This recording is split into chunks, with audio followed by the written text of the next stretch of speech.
Hello everyone, myself Ruchi Patel, working as an assistant professor at LJ College of Physiotherapy.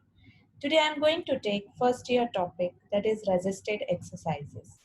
And in the resisted exercises, we are going to learn about the selected resisted training regimens.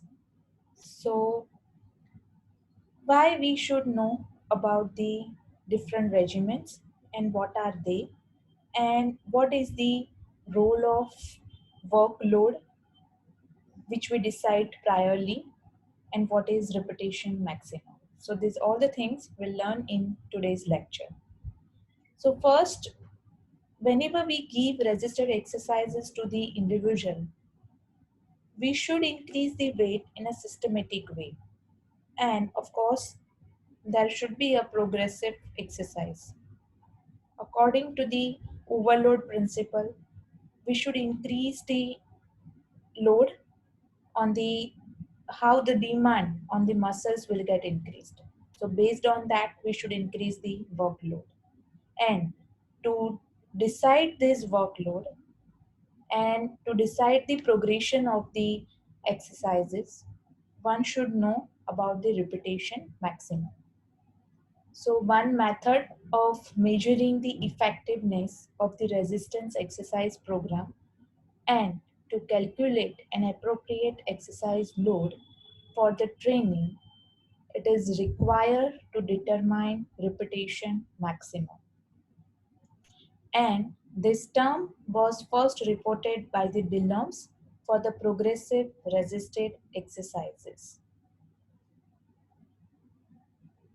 So the repetition maximum is defined as the greatest amount of weight a muscle can move through the available range of motion a specific number of time. Okay, so whenever we give the resisted exercises, we'll decide first workload and number of repetitions with that particular load, how much repetition the individual is able to perform with that particular load, that we have to decide. Okay, so what are the use of repetition maximum? To document a baseline measurement of the dynamic strength of a muscle or the muscle group against which the exercise induced improvement in the strength can be recommended. So the individual should do the documentation of that particular workload and particular repetitions maximum. So based on that, he'll get to know whether to increase the workload or to decrease the workload. To identify the an exercise workload to be used during the exercise for a specific number of repetition. So whenever we give resisted exercises, that should be a goal oriented exercises. We should not give the random exercises like today I'll give with the 2 kg weight, and for the 2 days 3 days I'll continue with the same weight, and then I'll directly reduce the weight. Or if the patient is complaining that this weight is less, then directly will increase the weight. It should not happen. That should be a proper documentation, and that should be a proper method on based we should increase or decrease the weight. Okay, so if we say 1 rm, then it suggests the greatest amount of weight a subject can lift through the available range of motion just a one time. Suppose if I am giving the 5 kg weight to the person, then that is the maximum weight the person is able to take. And the 5 kg weight, with the 5 kg of weight, if the person is able to do suppose elbow flexion for only one time, then that is the 1 rm of the person. If I decrease the weight and if person is able to perform more movement, but if I increase the movement, patient is unable to take that weight, then that the person 1 rm, that is the maximum workload, and with the maximum workload, maximum repetition, that is 1 rm. Okay, then if I say 10 rm, then the amount of weight that the person can lift and lower exactly 10 times during the training. So if I have given the 5 kg weight to the person, and if the person is able to do flexion and extension movement exactly for the 10 time without doing any trick movement or without using any accessories muscle, then person RM will be considered as a 10 RM, that for the particular weight. Okay, so we have different regimens. First is the DeLorme's regimens. DeLorme's is saying that first you have to determine the 10 RM. So once we'll determine the 10 RM, that if the person is able to perform this exercise with the particular 2 kg or 3 kg with the 10 repetition, so that will decide, and accordingly we'll start with the repetitions or with the exercise session. So what we have to do, that 10 repetitions initially will give with the 50% of the 10 RM. So if our weight which we have decided that the person RM, that is the 10 RM, is the 3 kg, then initial 10 repetitions will give with the 50% of the 10 RM. So that will give with the 1.5 kg weight. Okay.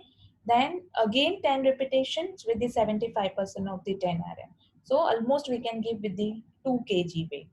And the last 10 repetitions will give with the 100% of the 10 RM. So the last 10 repetitions will give with the 3 kg weight. So initially with the 1.5 kg, then 75% of the 10 RM means 2 kg, and then 100% means 3 kg weight. So in this way, we'll give total 30 repetitions, but in 10-10 repetition or in each set, will increase the weight in a gradual manner. And for this, will determine first 10 RM, and that is necessary, right? Okay.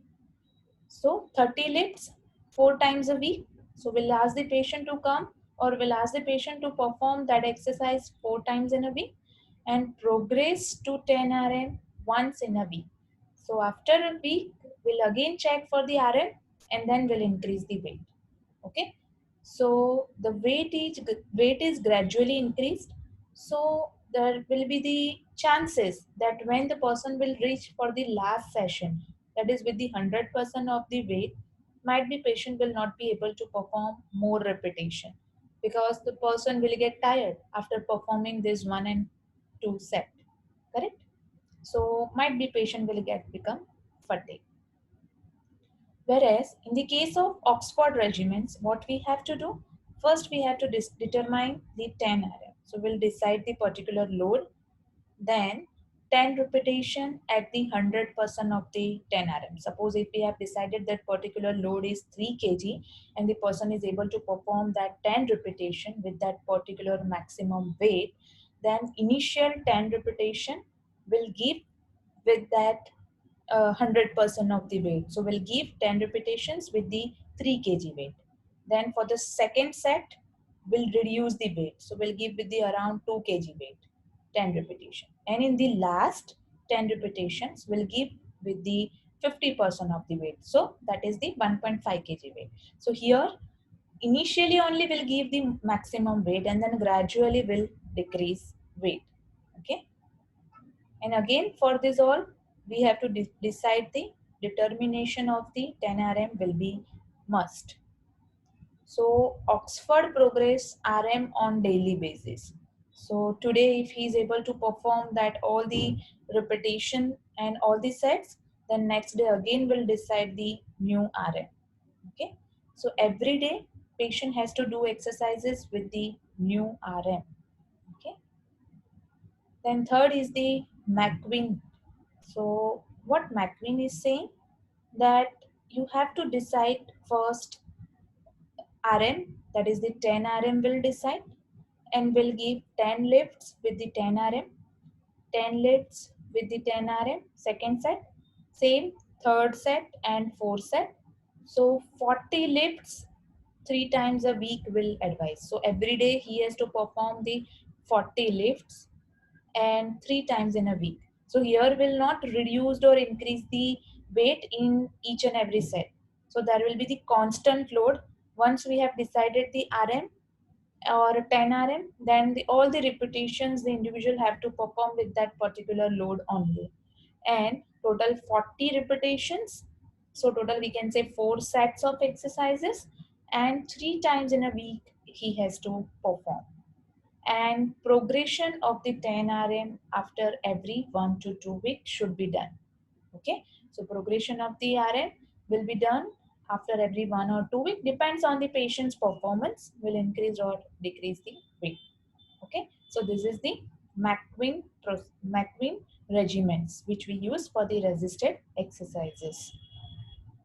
So another we have DAPRE, that is the daily adjustable progressive resisted exercises, that we'll learn in the next lecture.